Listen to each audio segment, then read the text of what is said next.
Olá, seja bem-vindo ao Varela Torres Cast, o seu programa. Hoje estamos aqui recebendo o Dr. Rafael, ele que vai trazer para a gente algumas informações a respeito do agronegócio. Olha o tema de hoje, gestão de risco no agronegócio. Dr. Rafael, que bom ter você aqui conosco, agora pela primeira vez no Varela Torres Cast, hein? Doutor Flávio, é uma honra estar aqui, até porque a gente sabe que aqui a gente passa conteúdo de qualidade, é isso que a gente quer passar para o seu telespectador. Estamos nesse novo formato, você já esteve conosco na época do Varela Torres, no Momento Jurídico, algumas vezes, sempre tratando sobre temas diversos, em especial a parte do penal, e você agora está aí com a nova roupagem no direito, possamos assim dizer, né? Sim, na parte do agronegócio. Como é que está essa expectativa do agro em relação a esse dia a dia? Muito problema, muita dor de cabeça, né? Como é que está aí os advogados do agro em relação a trazer benefícios para o povo que faz o Brasil andar, né? Que é o agro. Doutor, como você bem pontuou aí, é o setor que faz o Brasil andar. Até porque a gente percebe que o soft power, o verdadeiro soft power, a verdadeira força do país é o agronegócio. Já foi o futebol, já foi o exército, por exemplo, também, mas no que tange a esse setor da balança comercial que é tão importante, é o agronegócio que alimenta. E outra coisa, a gente está tratando aqui de segurança alimentar do país. A gente não trata somente de um setor que tem temáticas, comercializações, mas de segurança nacional para o país e para o mundo. O tema de hoje é bem sugestivo, né? Gestão de risco no agronegócio. Eu tenho uma primeira pergunta para você aqui. Qual a diferença entre renegociação, tá, e prorrogação do financiamento rural? Doutor, vem ocorrendo, e aqui eu falo assim com todo respeito até a pessoas que integram o sistema bancário e financeiro, mas vem havendo um ludibriamento dos produtores rurais, porque a gente tem um manual do crédito rural, onde pontua que o produtor rural tem direito à prorrogação do seu crédito rural, ou seja, ele tem um financiamento rural, uma cédula pignoratícia rural, aonde ele pegou para fazer um custeio, um investimento, enfim. Quando ele tem uma quebra de safra, ele tem direito à prorrogação. E não é isso que os bancos estão fazendo. Na hora que ele chega na agência bancária, estão ofertando para ele uma renegociação, onde os juros são juros comerciais que são aplicáveis. Ou seja, há um desvirtuamento daquela cédula bancária, onde traz prejuízo para o produtor rural. Então, ou seja, resumindo aqui, a renegociação não é benéfica. O que é postulado para ele enquanto direito é a prorrogação do seu crédito, onde vai ter as mesmas taxas e os mesmos juros. Existe algum percentual correto aí de juros moratórios nos financiamentos rurais? Essa é uma briga que vem ocorrendo, doutor, principalmente quando o produtor rural não consegue pagar uma parcela. E aí corre, e o doutor é expert nessa parte do cível, juros moratórios. Quando a gente fala de juros moratórios, quando a gente fala de produtor rural, os juros moratórios, preste bem atenção nessa informação, produtor rural, é de 1% ao ano. E a gente já viu, doutor, cédulas aonde os juros moratórios eram de 1% ao mês. Ou seja, o produtor rural, que com a sua força, com o seu labor, a sua coragem, produz, mas que não observa essa cédula bancária, ele está tendo prejuízo e pagando mais ao banco de maneira desnecessária. Então fique atento, produtor rural. Uma dúvida que eu acho que é comum para todos. O agro, né? Ele pode pedir recuperação judicial rural? Sim. Teve até uma dúvida a partir de 2020, doutor, porque pensava-se assim, a recuperação judicial é para o empresário urbano. Ele não tem CNPJ do produtor rural. Todavia, já ficou pacificado no Poder Judiciário que o produtor rural pode sim requerer a recuperação judicial. Todavia, o que ele tem que fazer é só abrir um CNPJ na junta comercial e comprovando que ele já tinha atividade anterior de no mínimo 2 anos.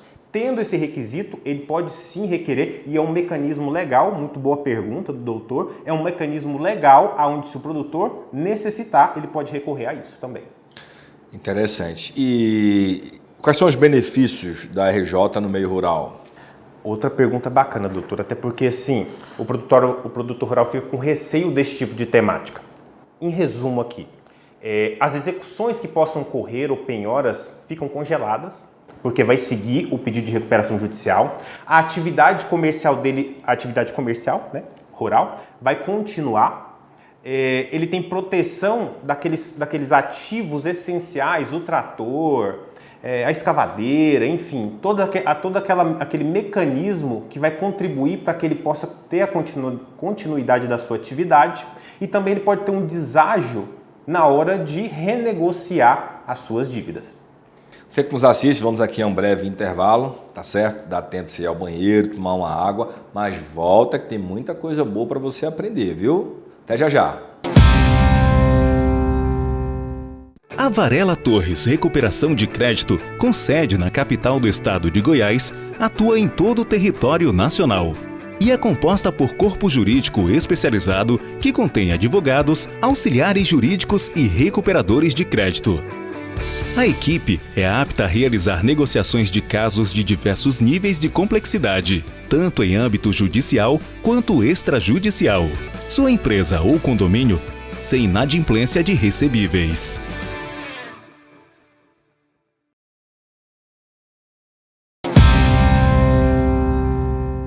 Olá, seja bem-vindo à Rede Capital de Comunicação com o programa Varela Torres Cast, o seu programa. Hoje estamos aqui recebendo o doutor Rafael, né, que está batendo um papo conosco sobre gestão de risco no agronegócio, né? Se você perdeu o primeiro bloco, vai no nosso canal do YouTube, tá certo? A doutor.Flávio Varela Torres e escuta lá que falamos sobre muita coisa importante sobre o tema do agro para você, hein? Doutor, continuando aqui, né? Quais dívidas podem ser prorrogadas aí na recuperação judicial rural? No caso, inicialmente, quando a gente fala de prorrogação, a gente fala de dívidas rurais, né, de créditos rurais. Então, a gente pega aí dívidas que o produtor rural pegou junto à instituição financeira para custeio, aumentar seu curral, investir mais na propagação da sua propriedade, melhorias com relação aos animais que ele possa ter, né? Tem muita plantação de soja aqui, por exemplo, também, maquinários necessários, tudo isso englobado. Se ele pegou aquela temática para aplicar naquela atividade dele, enquadra-se como crédito rural e tem a proteção do manual do crédito rural, que é a Bíblia do produtor rural, onde vai pontuar que ele tem esse direito de se defender em situações que geram prejudicialidade a ele. E novamente, pontuou aqui rapidamente, doutor, não é um favor que o Estado faz para o produtor rural. O produtor rural é quem alimenta o país, está alimentando o mundo, né? O agro brasileiro é uma potência, como a gente pode observar. O produtor rural é o único empresário, com uma empresa a céu aberto, que é obrigado a produzir mesmo no prejuízo. Porque se ele não produzir, a propriedade dele vai estar como improdutiva e ele pode até perder a sua propriedade. Então, o Manual do Crédito Rural pontua esse direito de defesa da sua temática. Forte, hein? Eu tenho um débito e não dei conta de poder organizar devido a N problemas que podem acontecer. Como é que é o processo e quando eu posso pedir esse alongamento dessa dívida? Boa pergunta, doutor. Até porque a gente está observando, está aí finalizando, por exemplo, a colheita da soja, né? E o produtor rural já começa a fazer conta, se ele pode ou não pode, se ele vai conseguir pagar ou não vai conseguir pagar.